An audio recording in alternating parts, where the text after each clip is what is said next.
In the world of fat activism and its critics, it often looks like there's a public debate happening. But if you really listen, you'll notice that most of the time people aren't engaging with each other's arguments. They're talking past each other. Content creators on both sides tend to repeat their core claims without seriously addressing the other side's reasoning or acknowledging its internal logic. That can make the whole conversation feel frustrating, stagnant, and more polarized than it needs to be. I think part of the issue is that there are a few foundational differences, fault lines, really, between these two perspectives. These are basic, often unspoken disagreements about how to think about obesity in the first place. And they don't just come down to facts versus feelings. They reflect different ideas about which facts matter, how those facts should be interpreted, and what kind of outcomes we care about most. Broadly speaking, here are the three central areas of disagreement and one meta question. Number one, is obesity medically meaningful? That is it a valid clinical category with real implications for health? Number two, is obesity behaviorally modifiable? That is meaningful weight loss possible and sustainable? Number three, is obesity socially consequential? Which is to say, should healthcare systems and public policies address obesity directly, or does that infringe too far on personal autonomy? And this fourth meta question, are these beliefs themselves harmful? Are they inherently harmful and stigmatizing, or are they compassionate and socially responsible? In this video, I'm going to take each claim one by one, and instead of relying on the all too common straw man fallacy, where an argument is misrepresented to make it easier to attack, I'm going to do the opposite. It's a strategy called steel manning, where I'll try to present the strongest, most logical view of whatever fat activist talking point we're discussing. That means identifying the kernel of truth behind what can often sound like overblown, unnuanced, or frankly ridiculous claims. I'll also look at sources fat activists sometimes cite and examine what those studies actually say and whether they're being accurately represented. Then I'll share some research and evidence from the opposing side, and we'll see if we can determine whether these two diametrically opposed belief systems share any common ground. So, is obesity medically meaningful? Here are some real life examples that I've seen or heard from fat activists. Weight has nothing to do with health. Obesity is made up, a pathology created by the diet and medical industry. You can't tell anything about a person's health by looking at them. Being fat is not a medical condition. And things like, if obesity causes back pain, why are there thin people with back pain? So the Steelman version of this argument. While weight can be a risk factor, it shouldn't be treated as a health outcome in itself. BMI, while potentially useful at the population level, is an imprecise diagnostic tool for individual health. Focusing too narrowly on weight can distract from more important health markers like blood pressure, insulin resistance, or cholesterol, and lead to biased or delayed care. Health is complex. Not every fat person is unhealthy, or not unhealthy at the same levels and in the same ways, and not every thin person is healthy. Fat people are entitled to respectful, individualized care that doesn't assume poor health or poor behavior. Where this argument often overreaches is in implying that obesity has no medical relevance at all, or that any mention of obesity in a clinical context is inherently discriminatory. This can dismiss a large and consistent body of evidence showing correlations and increasingly causal links between excess adiposity, that is to say, fatness, where fat is adipose tissue, and increased risk for chronic illnesses, reduced mobility, and even higher all-cause mortality at certain thresholds. Dismissing these connections entirely is misleading. There are situations where having a higher BMI might be associated with better survival. This is known as the obesity paradox, and it generally applies to older populations or individuals with certain other conditions like acute cardiac events. But that's not the same as saying obesity is harmless. These are the exceptions, not the rule, and they apply after someone is already sick, not before. Although the BMI in particular has limitations, it is a quick, inexpensive, and widely accessible tool that can be used as one of many tools to draw an overall picture of an individual's health.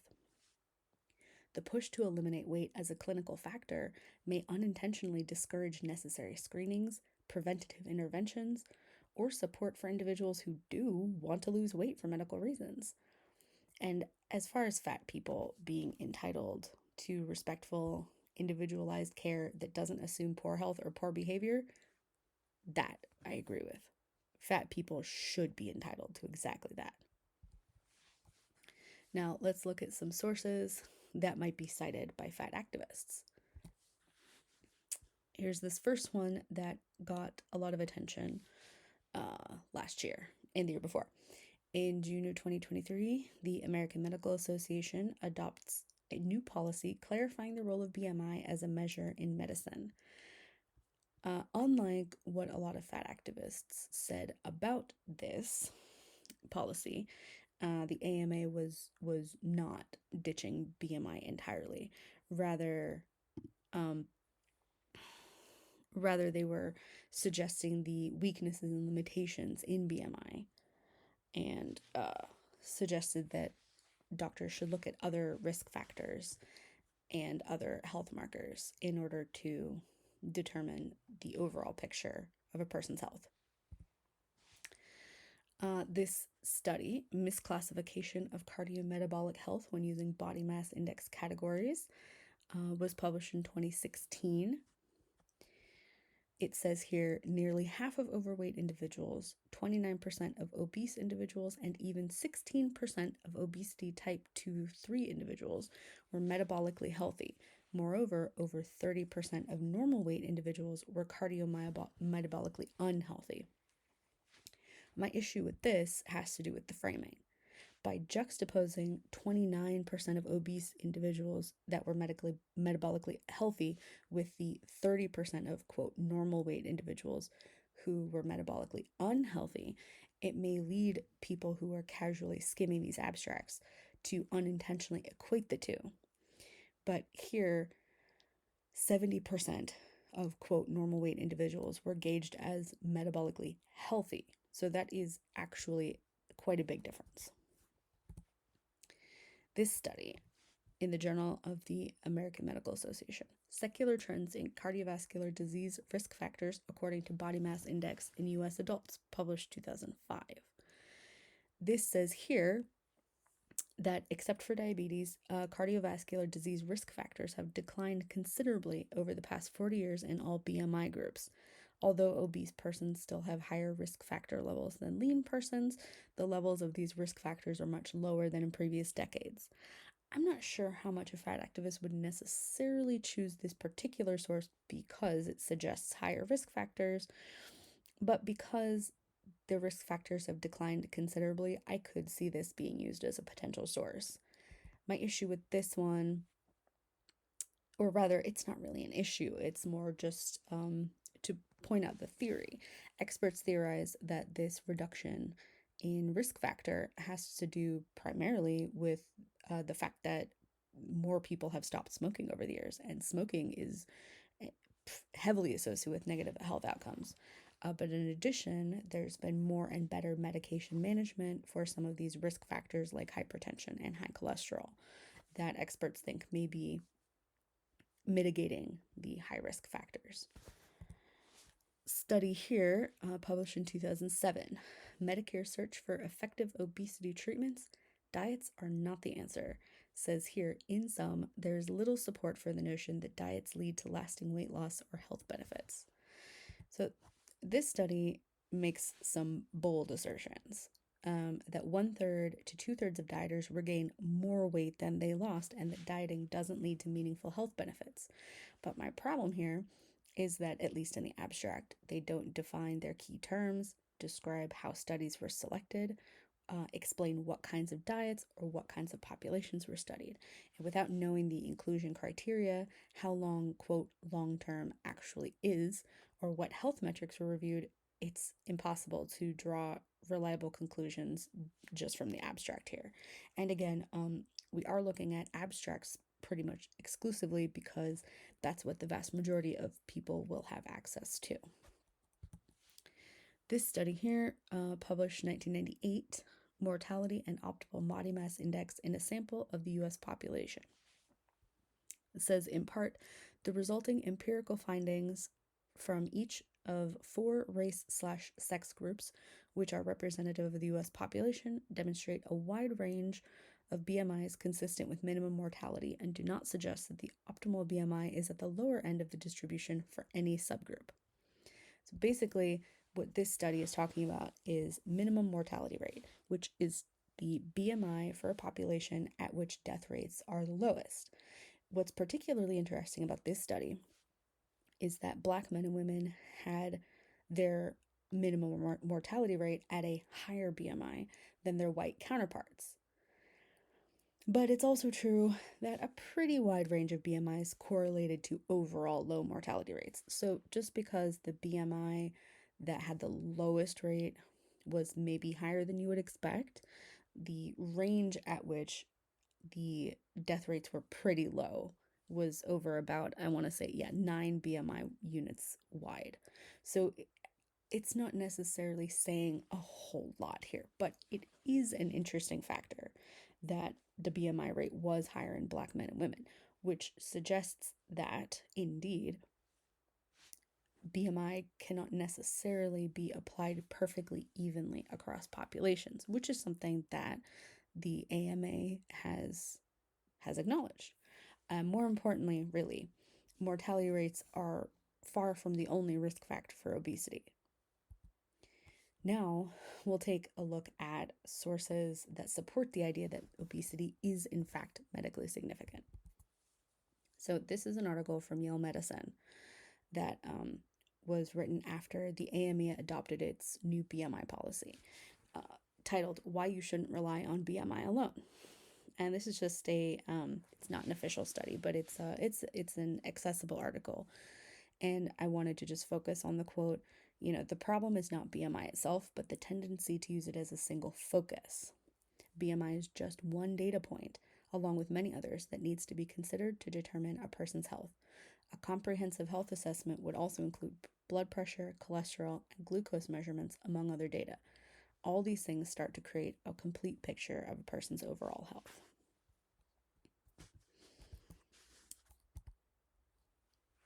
This study here, Body Mass Index and Mortality, a meta-analysis based on person-level data from 26 observational studies, published in 2005. It says in part, we document once again excess mortality associated with obesity.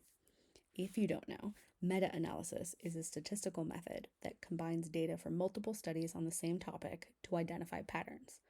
They're typically seen as better in the sense that they're more persuasive scientifically because they test whether results from one study persist among populations, methods, and locations. This particular meta-analysis used 26 studies that covered more than 300,000 individuals. So much more persuasive, a much stronger study than one that looked at only 100 people, for example. This study here, published 2010, Body Mass Index and Mortality among 1.46 million white adults. The results say in part, among healthy participants who never smoked, there was a J-shaped relationship between BMI and all-cause mortality. This study was done 5 years later than the previous one. It was even larger and it eliminated race as a potential variable. It confirms the connection between obesity and increased all-cause mortality. And one thing I especially want to highlight here is in the results, it says there was a J-shaped relationship between BMI and all-cause mortality. So we take a look at that. What is a J-shaped relationship? So a J curve in statistics means that the risk or outcome is lowest at a middle point, but higher at both low and high extremes. When you plot it, the curve dips and then rises like the letter J. And you can see here, I've put a screenshot of one of the graphs from the study, which shows on the horizontal x-axis the BMI from low, which they ranged at 15, to a high of 45. And the mortality risk hazard ratio is on the vertical y-axis. So you can see here how it's close to 2.0 is the hazard ratio at an underweight BMI, and dips down in the quote normal or healthy range, and then begins to rise again as BMI goes up. So that's what a J-shaped relationship is. This was a paper discussing obesity and comorbid conditions. There's not a clear causal link between obesity and all of these conditions, but each of them is a proven common comorbidity. And comorbidity, if you don't know, is a condition that often appears alongside another condition. And this list that I have reproduced here isn't even everything that was listed. It's just a selection of the things that I thought were most recognizable: hypertension, heart failure, stroke, sleep apnea, type 2 diabetes, elevated cholesterol, metabolic syndrome, osteoarthritis, gallstones, chronic kidney disease, polycystic ovary syndrome, depression, dementia, increased risk of bacterial infections, delayed wound healing, higher rates of infections, especially post-surgical infections, increased mortality from flu and COVID-19, and increased risk of certain cancers. This study, Obesity-Associated Comorbidities Health Consequences, confirms severe and complex obesity is associated with multiple medical problems. The lines of causality are often complex. In this particular abstract, they're talking about dual direction causality. In some cases, obesity causes medical problems. In other cases, medical problems may cause or contribute to obesity. And of course, then there's also what they call, quote, factors, such as sedentary lifestyle or poor diet, which would cause both medical problems and obesities. They also list further down in this abstract, obesity is currently the largest cause of lost quality adjusted life years in the United States, and it is the only risk factor from which the total loss of quality adjusted life years is increasing with time. This study, published 2018, Weight Loss and Improvement in Comorbidity, differences at 5%, 10%, 15%, and over. Reads in part, one begins to see improvement in glycemic measures and triglycerides with small amounts of weight loss, but with greater levels of weight loss, there is even greater improvement. In fact, the relationship between weight loss and glycemia is one that is very close. This is fortunate for diabetes prevention. It takes only small amounts of weight loss to prevent progression to type 2 diabetes from impaired glucose tolerance. And after the 10 kilograms of weight loss, one cannot demonstrate much additional improvement in risk reduction. Modest weight loss, 5 to 10%, is also associated with improvement in systolic and diastolic blood pressure and HDL cholesterol. For some comorbid conditions, more weight loss is needed, 10% to 15%, to translate into clinical improvement. The thing that I thought was interesting about this one is that it suggests that weight in and of itself is absolutely a factor, not just positive behavior change. Because for some of these comorbidities, weight loss of small amounts has a small positive impact, but weight loss of larger amounts has a larger positive impact, which implies that weight itself is a factor. Although an argument could be made that accumulated weight loss reflects accumulated long-term behavior shifts. But for me, I think that's really splitting hairs. I would say it's pretty clear that weight itself has relationships to these various comorbidities. This study, published in 1985, so it is a bit older, but I thought this one was really interesting, so I'm including it. The relative contribution of body fat and fat pattern to blood pressure level. Lean body mass, age, body build, and an upper body fat pattern were found to contribute significantly to the variation in mean arterial pressure. In their presence, percentage of body fat, absolute fat mass, central fat pattern, fat cell characteristics, and age of onset of obesity did not significantly improve the predictability of mean arterial pressure. So basically, this study is talking about blood pressure, and they say here the association between body weight and blood pressure is irrefutable. That is to say, weight, not fat. So this is what I found so interesting. They say there's a strong link between higher body weights and high blood pressure, but there wasn't as strong of a link between high body fat and high blood pressure, which is ironic to me because the whole argument of BMI and its use in medicine is that essentially BMI doesn't apply evenly across all populations, which is true. But in this specific case, BMI as the pure calculation of one's weight to one's height means that people with a higher BMI of any type, even for athletes, bodybuilders, etc., would actually be a good predictor of high blood pressure. It it has little to do with the body fat itself or percentage of body fat, and it has a lot to do with just simply weight. So I just thought that was an interesting little tidbit as the one place I've ever seen where BMI could maybe be applied evenly across the entire spectrum in terms of its effect on some other uh, medical system, like in this case, blood pressure. Okay, study 1997. Given diabetes, is fat better than thin? Results read in part a J shaped relative risk curve by weight category was found with a poorer survival rate for those who were thin, overweight, or obese. So the abstract doesn't define thin, so it's hard to know whether they meant the low end of the healthy or normal rate range or if they meant a BMI of under 18, which is typically considered underweight. But besides that, the J shaped curve gives you the information that you need to know. This study here, causal relationship of excess body weight on cardiovascular events through risk factors. The abstract was longer than I could screenshot here, but the pertinent point I wanted to make here was that this study was based on a 17-year longitudinal cohort. The results from mediation analysis suggested that excess body weight itself increased the risk of CVEs about 34% and increased further to 57%, 62%, and 46% if mediated through HT, T2DM, and T2DM plus HT, respectively.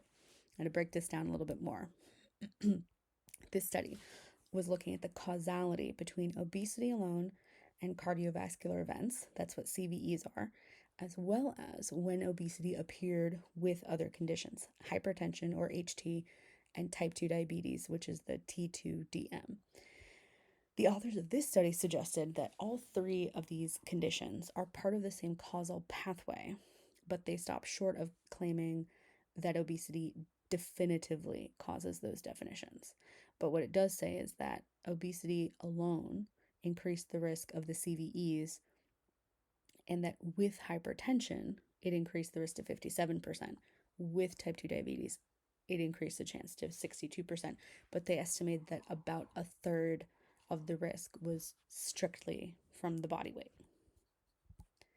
This study, published 2013, Obesity and Osteoarthritis, kind of speaks for itself. The most significant impact of obesity on the musculoskeletal system is associated with osteoarthritis, a disabling degenerative joint disorder characterized by pain, decreased mobility, and negative impact on quality of life.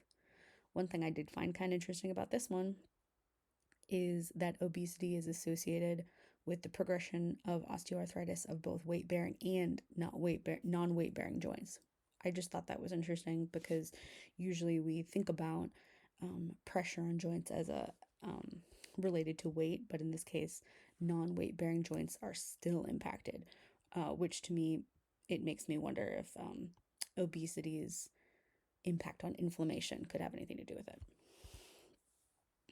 And then this paper here, published in 2022, Cell Death and Inflammation During Obesity.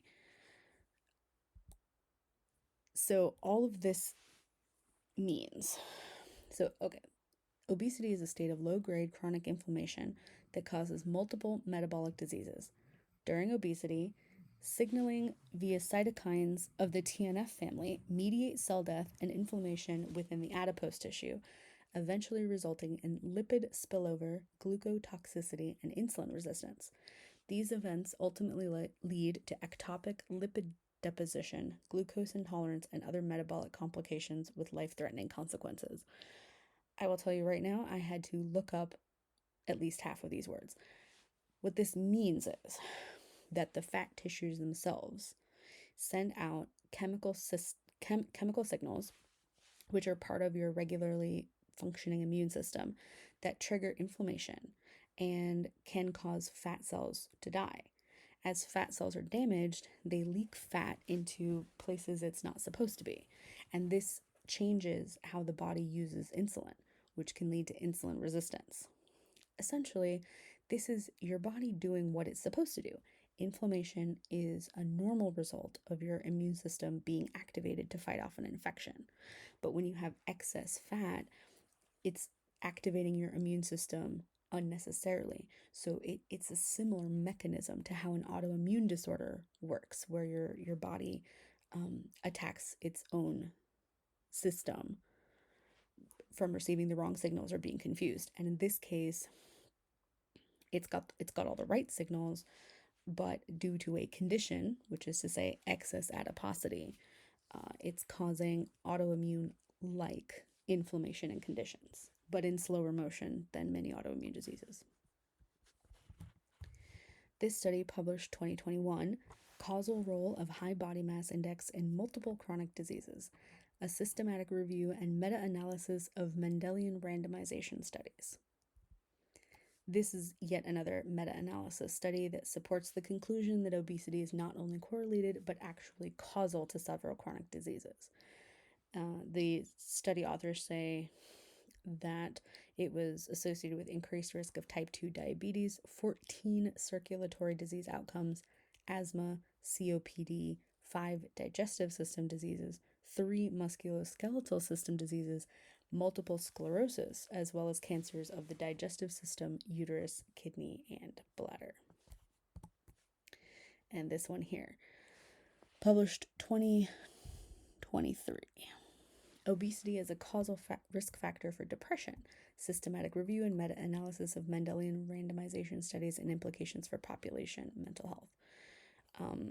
So this one here, the study's conclusion is written very cautiously, which in my opinion is a good thing. That strengthens the conclusions of the authors.